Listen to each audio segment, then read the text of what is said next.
coming up on Focal Point. With less than a week until the election, President Trump makes a campaign stop in Lansing, coming up on Focal Point. I'll show you how these Big Ten schools are dealing with the lack of international students and what they're doing about admissions for the fall of 2021. The pandemic has taken a toll on all of us, but this pub and brewery has just the right fix for its customers. I'm Kayla Harris with that story coming up on Focal Point. We've always looked at him as an essential part of the game, but one Spartan superfan finds himself like the rest of us, on the outside, looking in. Focal Point starts right now.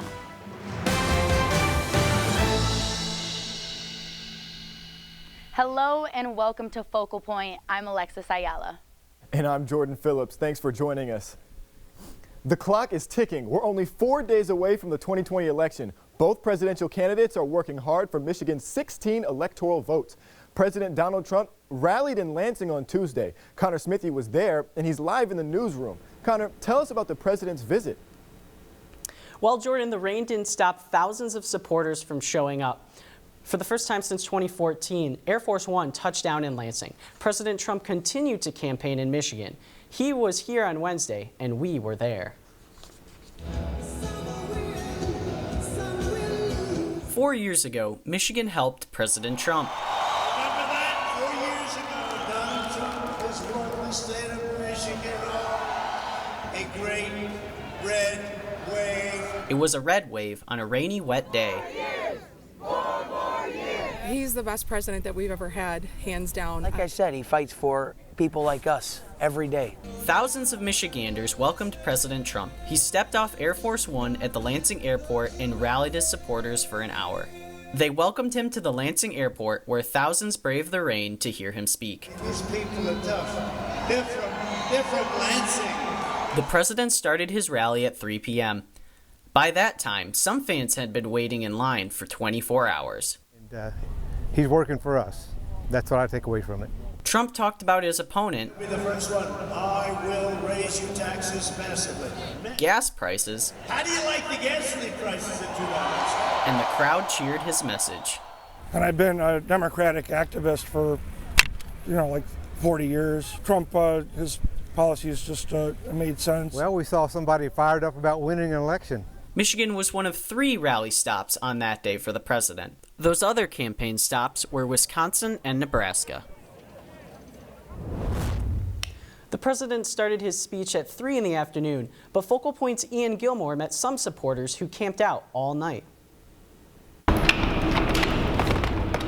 They've been waiting for this day. 5 o'clock this morning. We got here at 4:30 yesterday afternoon. Even losing sleep over it. He doesn't sleep, man. He fights every day for us. Like Justin Edlin, who stepped into his place in line at 11 o'clock last night. I'm here to support our president. This guy is awesome. After driving from southern Indiana. Justin came alone, but made friends through the night. I met him at last night. Anybody that supports Trump, we love him. We're all one big happy family. This one big family lined up through the night at the Lansing airport to be part of President Trump's rally. Everybody needs a tough check. Everybody needs a mask. Our great president, he's amazing. I'm a proud, openly gay man. I support Donald Trump. Justin found himself next to strangers for 15 hours. I was into Elizabeth Warren campaign, listened to Bernie Sanders. And they forgive him for not always supporting the president. I think the gay community that supports Trump, I think they are the silent majority. I came out of my narrow-mindedness to open acceptance and actually listen to the right, and I came to the right side. In this case, his new family didn't hold a grudge. We love him. Thousands stood in line. It was a cold, sometimes wet wait with no sleep. A small sacrifice, they say, to be able to thank the president in person. And that's why we got to go thank him. That's the number one thing we got to do. In Lansing, Ian Gilmore, Focal Point News. Not everyone who showed up at the airport supported President Trump. A small but determined group held signs supporting Joe Biden. They positioned themselves at the entrance to the airport. The protest was organized by Moms United for Black Lives Matter, Rise Up Michigan, and We the Free People. The protest leader says the group was small for a reason. She says they received death threats at a previous rally in Frankenmuth. She also didn't want to give her name for the safety of her and her group. So I think today our goal is to really make sure that people know you need to get out here, you need to speak up. We don't want this in our state. They are a minority. They are not our state. They don't speak for us, these people who are coming out. And what I think scares us the most is not getting enough people feeling safe to come out and speak up against the far right that is really taking over, particularly in Lansing and its surrounding areas. The Trump campaign is in Waterford Township today. He'll be in Sterling Heights on Sunday and Grand Rapids on Monday, campaigning for a state he won narrowly in 2016. Democratic nominee Joe Biden is in Detroit tomorrow, and former President Obama is going to be with him. So much campaigning here in the Mitten State right up to the 11th hour. These last-minute stops show how important Michigan is in the election. Polls will be open from 7 a.m. to 8 p.m. on Tuesday. Because of a record number of people voting by mail, we might not know the results for days or maybe weeks. Of course, voter turnout on Election Day could be strong. Voters who don't have a way to get to the polls will be able to roll to the polls. In-person voters will be able to ride scooters to the polls for free all day. Roll to the Polls was founded by Gotcha Scooters in 2018. The company says in 2016, 3% of Americans could not get to the polls because they didn't have transportation. Gotcha wanted to come up with a solution, so they offered free rides to the polls in 2018. This year, they're going to be partnering with the North American Bike Share Association and over 20 mobility providers across the country to offer free and discounted rides to voters. Yeah, so this year is unique. We are in the middle of a pandemic, so we are encouraging our riders to get out and vote with an absentee ballot. But for those who aren't able to and want to get to the polls, we are offering free rides on Election Day. And everyone's right to vote is free, so why shouldn't getting to the polls be free? In East Lansing, scooters will be free from 6 a.m. to 8 p.m. Voters need to enter the promo code VOTE2020 when they choose their scooter. To make people aware of the campaign, tag @RideGotcha on social media and use the hashtag #RollToThePolls. For voters not in East Lansing, visit rolltothepolls.com to find a mobility provider near you. CATA will also be offering free rides to the polls throughout Election Day. And that's all we have for now. The election is only 4 days away. Jordan, are you an early voter or will you be voting on Election Day? Connor, my ballot is in. One of the biggest issues in the 2020 elections is how to reopen businesses and schools safely. In Lansing, that might be a while. The Lansing School District is delaying the return to in-person classes until next semester. The Lansing Board of Education approved the Return to Learn plan. The target for the students to return to classrooms is now January 25th. The board approved the delay as a safety measure. It wants to avoid any spikes in COVID cases following the holiday season. There are over 10,000 students in the district, and the number of COVID cases in Michigan are still rising. District spokesperson Robert Colt says that in order to meet the terms of the CDC, the school board will also add school buses to ensure social distancing, and a lot of them, from 98 to 400 buses. But they've been leaders in being very conservative in the actions that they've taken as a school board. The board is also working on a plan for fall sports and extracurricular activities that have been canceled this year. Lexi? Yeah, it's not just K through 12 schools that look different this year. Here at Michigan State, classes are mostly virtual and will stay that way another semester. As a result, enrollment is down. Jacob Lothamer has been looking into the decrease, and he is live at the Hannah Administration Building. Jacob, what does the drop in enrollment mean for the university's budget? The revenue. Of course, less students means far less money for the university, but MSU isn't the only school with this problem. MSU's enrollment is down 900 students this fall compared to the same time last year. East Lansing in general and the whole campus just feels super empty this year. MSU undergraduate admissions director John Ambrose says it's not domestic students creating the decline. Percentage of students that vastly made up that decrease were largely international students. This contributes to the projected $54 million in revenue lost this year. and deep cuts had to be made, including salaries across the board. The president was the first to take a pay reduction, and then consequently, I don't say consequently, but next, the MSU executive management took pay cuts as well. While we did see a decrease of students here, let's check in to here at the University of Michigan. U of M Senior Associate Admissions Director Kelly Cox says Michigan has yet to make a decision on their winter semester. I think within the coming days, they're looking to take all the feedback that they've gathered from recommendations from faculty and students and staff and all of the advice they're getting from all the public health experts to figure out what that's going to look like. Michigan's total enrollment increased by 63 students this fall. However, there was a 5% decrease in international students. And then this year, seeing that drop off international students, I think, what a lot of them are interested in is what is the mode of operation going to be? Can we do that from their home country, from staying there? Michigan has a smaller percentage of incoming freshmen who are international students. By design, only about 4% of our incoming first-year students are coming from international countries. It's a completely different experience when students are learning from home instead of going away for the first time. Freshman year, honestly, the social interaction that I was able to have with other students. But for some kids, that will have to wait one more year. And the universities hope they can welcome everyone back to college before more cuts will need to be made. Michigan State plans to have 5,000 students in the dorms for spring semester. They currently have 2,000. They also plan on adding 400 spring classes for the spring semester. Michigan hopes to have their campus open this spring. Live from the Hanna Administration Building, Lexi, back to you in the studio. Thanks, Jacob. With 400 in-person classes, I'm hoping I get one. Tomorrow is Halloween, and coming up, we'll let you know what the weather will be like for this holiday weekend. Then later, we'll take a look at Spartan Sports just in time for the big rivalry game against the Michigan Wolverines. All this and more coming up after a quick break. Stay with us.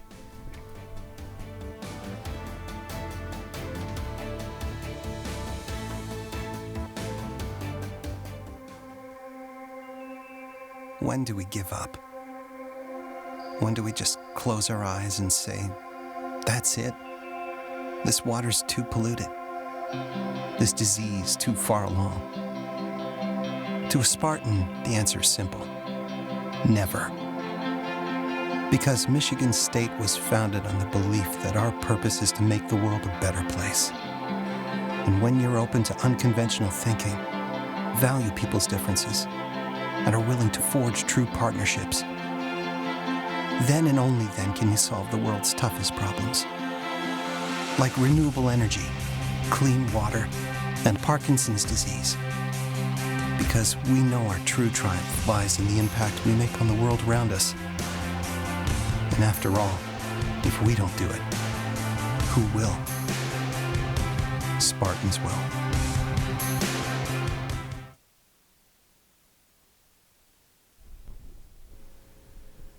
And welcome back to Focal Point. It's tradition for Mid-Michigan families. Zootacular wrapped up on Tuesday after 3 weeks at the Potter Park Zoo. The zoo wanted to make sure that this year's celebration was safe and spooky. So it looked a little different this year. The zoo made sure families followed social distance markers. It made reservation times available so everyone wouldn't be in the same place at the same time. Masks were required as families in costumes roamed the zoo enjoying the animals. The zoo decorated its 102 acres with scarecrows and skeletons and gave out candy along the way. Mayana Folk says she visited the Zootacular just to feel a little bit of normal again. It is fall. It's becoming the holiday season, and I really just wanted to spend time with my family. Being able to walk around and spend family time is really important for everyone to start going back to normal and stuff. So I just wanted to be able to do normal things with my family and be out with my friends and stuff. Oh yeah, you're fine. The next event at Potter Park will be for Veterans Day on November 11th. All military and their families can enjoy the zoo for free. Then the Wonderland of Lights will start on November 21st. Lexi, are you a fan of the zoo? Have a favorite animal? Honestly, Jordan, I think the animals should be free, but I have to say my dog's my favorite. Tomorrow is a big game, and it's also Halloween. Taylor Gattoni is live here in the studio with the weather. Taylor, what can we expect during this eventful week? Lexi, we can expect a clear and crisp week ahead of us, perfect for some football and trick-or-treating. All right, taking a look at the map. Here in Seattle, it's going to be 55 and cloudy. Sacramento, 79 and sunny. LA, 89 and mostly cloudy. Now looking at more of the mid-region of the map here, Denver is going to be partly cloudy and 66. In Houston, it's going to be 68 and sunny. And Memphis, it's going to be partly cloudy and 57. Now moving on to the East Coast here, you're going to see Boston and New York City are going to have some light rain showers here. Boston 35, New York City 43. Moving along down towards the south more, Charleston 77 and sunny. Orlando partly cloudy and 77. In Miami is up in the 94s, and it's going to be pretty rainy there as well. Now taking a look at the Great Lakes region here, it's going to be 44 in Chicago, 39 in Grand Rapids, 42 in Lansing, and 41 in Detroit. Now with two big events coming up tomorrow, we have the Michigan State versus, let's take a look at the weather here for you. Pre-game is going to be 35 degrees, kickoff it's going to be 42, and end of the fourth quarter here we're going to be seeing a temperature of 48 degrees. But also moving in later towards that night, there's going to be a full moon, getting a little spooky here for the trick-or-treaters. At 6 p.m., we're seeing 47 degrees and sunny. 7 p.m. and 8 p.m. are going to be a little bit more cloudy there. Temperatures also around 45 and 44. There's very, very low chances of rain, so the trick-or-treaters can also stay warm as they're collecting their candy. Now lastly here, let's take a look at the 7-day forecast, starting with Friday today. Mostly cloudy, temperature high of 40 and low of 27. Moving on throughout the rest of the week, it's going to be partly cloudy, but we still are going to be seeing some sun here and no rain. Moving in towards the end of the week, we're going to be seeing temperatures as high as 62 and lows in the mid to high 40s. And there you have it for this week's weather. A little chilly, but not a bad weekend for a football game or a Halloween hayride. Also make sure that you're setting your clocks back an hour. Lexi, do you have any plans for this weekend?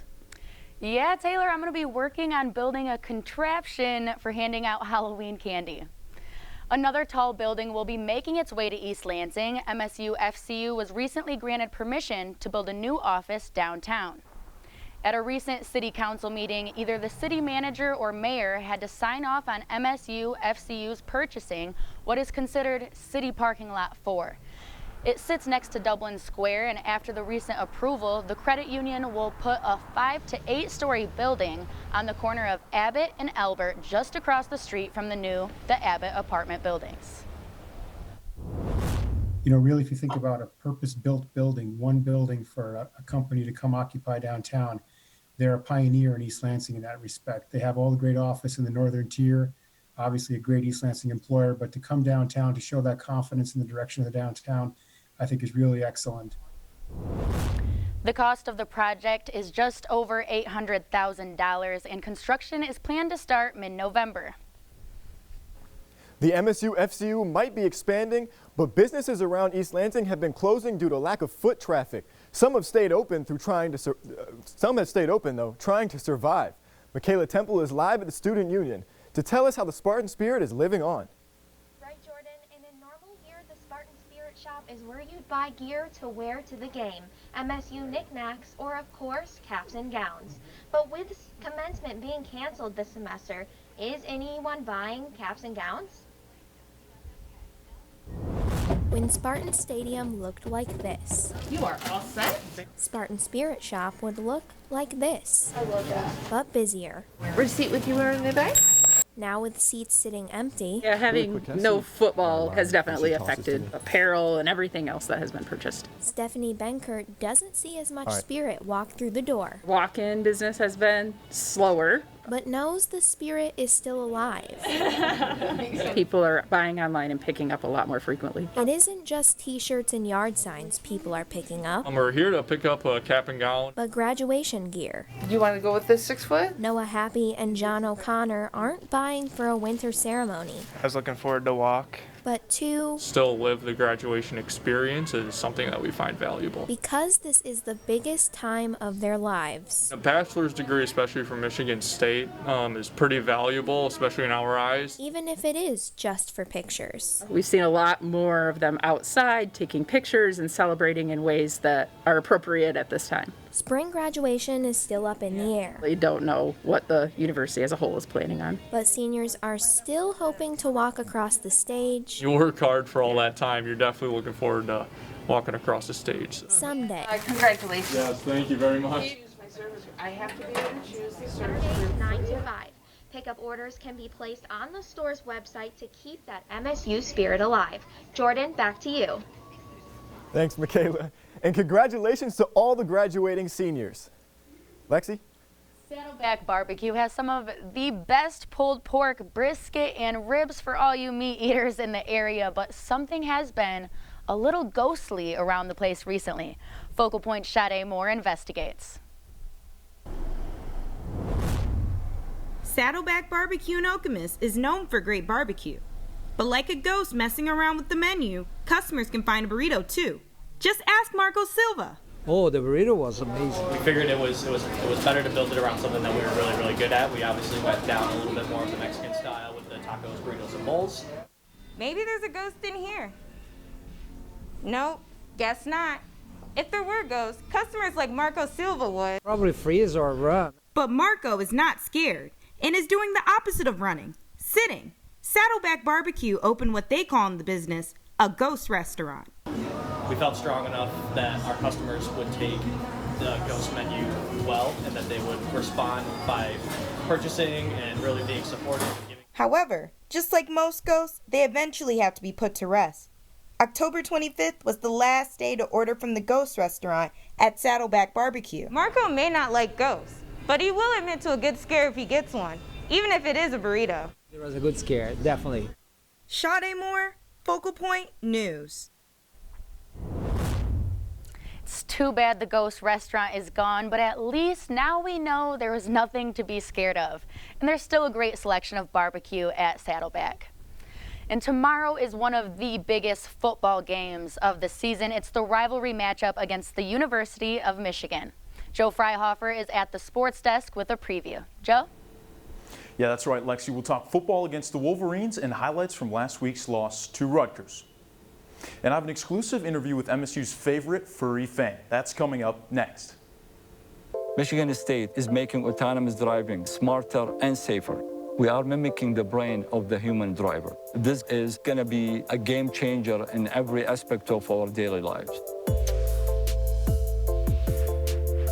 Our vision is to enable autonomous driving to achieve a human level of perception and intelligence. It's not just about transport, it's about how we live. And can we improve our cities because this new transportation is available to us?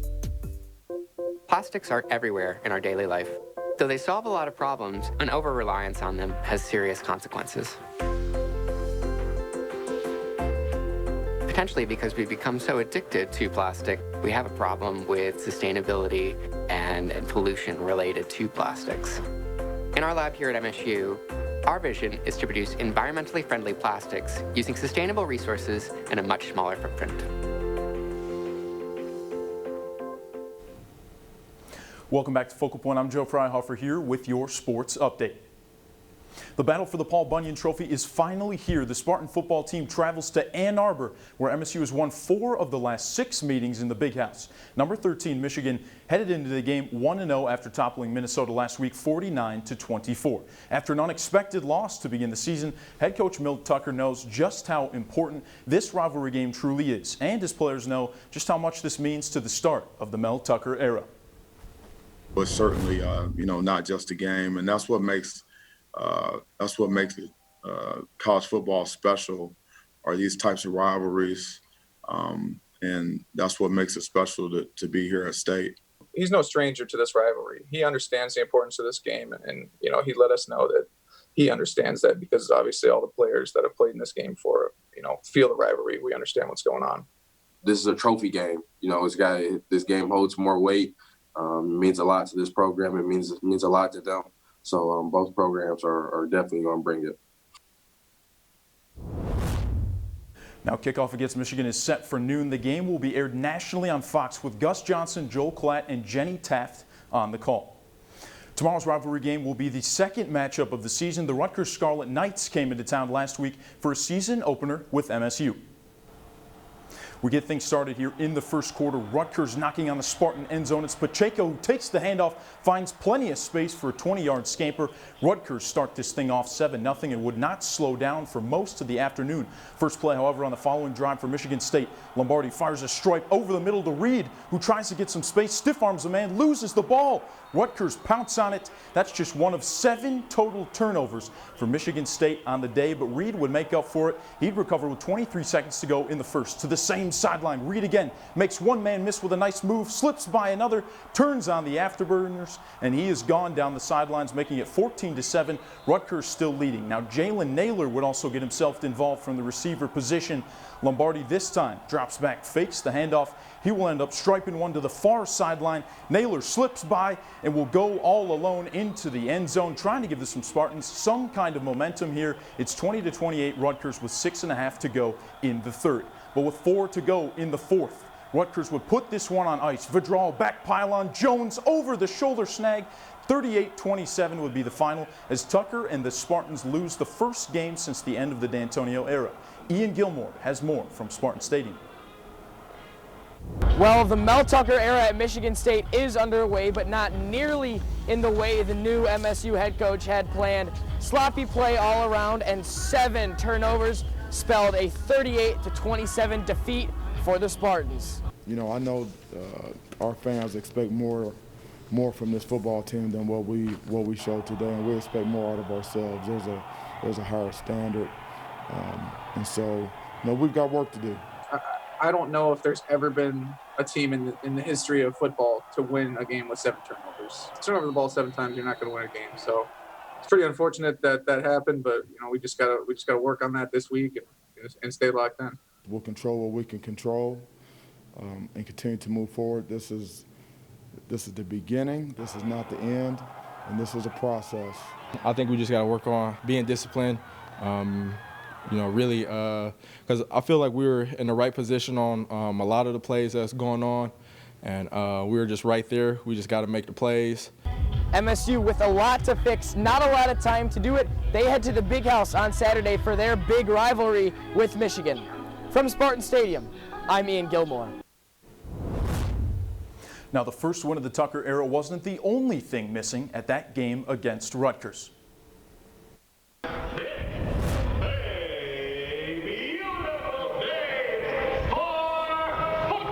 That iconic voice means the start to a new season. But Spartan Stadium seems a little flat. It's not just the fans with 2 legs that are missing. 1, 2, 3, hop! It's also one with 4 and a tail. Back. People just love it. So they dubbed him Zeke the Wonder Dog. The name stuck. An inseparable bond forged by a Frisbee. Spin. They've got it down by now. Sit. Hop. Up, up, up. 3, hop.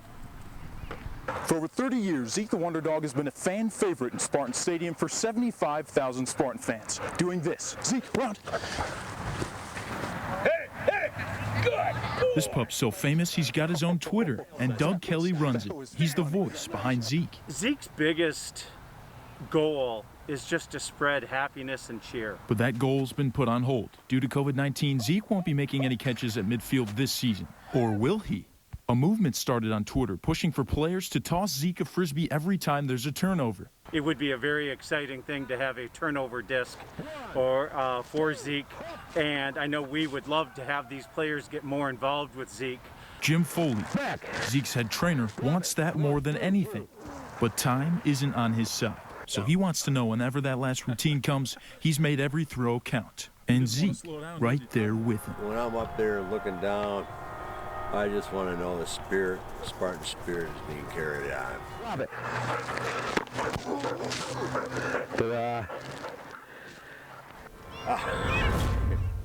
Zeke and the crew still have not heard back from MSU regarding a return, but they hope that he can be putting smiles back on faces fans soon enough. Now, Jordan, unfortunately, Zeke won't be in Ann Arbor for the game against Michigan tomorrow, but I'm going to be watching anyway. Kickoff is set for noon. Jordan? Thank you, Joe, and I'll be watching too. Can't wait. Now, Saturday isn't just game day. It's also Halloween. If you prefer spooky to sporty, we have some news and entertainment that might make you shiver. But for the wrong reasons. Sade Moore is standing by here in the studio with the frightening report. Yeah, Jordan, you might want to hold on to your security blanket for this news. Pumpkins, trick-or-treating, and It's the Great Pumpkin Charlie Brown are all Halloween traditions. Millions of fans watch the Charlie Brown special each Halloween on ABC, but this year will be different. Oh, it's the holidays when the Charlie Brown special airs on TV. We've all grown up with Snoopy and Linus and Charlie, but this year, the Great Pumpkin really isn't showing up. Oh, Great Pumpkin, where are you? For the first time in over half a century, the Charlie Brown Halloween special won't air on TV. But there is good news. If you subscribe to Apple TV+, the streaming service says it will air 3 of the classic holiday specials. You can watch it for free this time. Apple will make the Great Pumpkin free through all of its apps for 2 days, starting today. Just download the Apple TV app and go to your nearest pumpkin patch to wait for the Great Pumpkin to arrive. You'll have company. Linus will most likely be joining you. If staying in and watching Halloween specials isn't your thing, there are a few local places in the area offering live entertainment, something we haven't seen much of during the pandemic. Focal Point's Kayla Harris takes us to a night on the town. The last 7 months have been tough on all of us, but tonight, everybody here is breathing a sigh of relief and enjoying a night out at Eagle Monk. We're probably 70-ish% right now because of the pandemic. Dan and Sonia Bueno Dono serve up more than pizza. It's exquisite. And fresh air at their brewery. And it's helping business recover here. Well, tonight is a really good turnout. The pandemic has made a lot of us realize how much we miss things. Live music is one of them, but they're changing that here.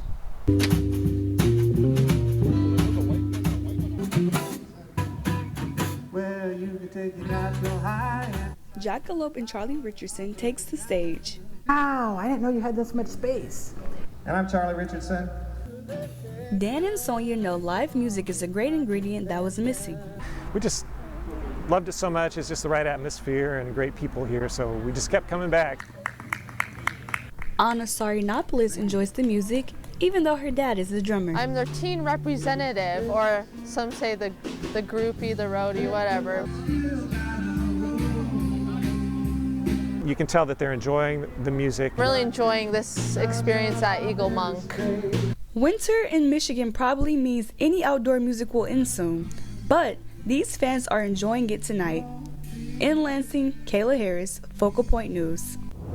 Eagle Monk Pub and Brewery has live music every Wednesday night, and a new artist is also showcased every month.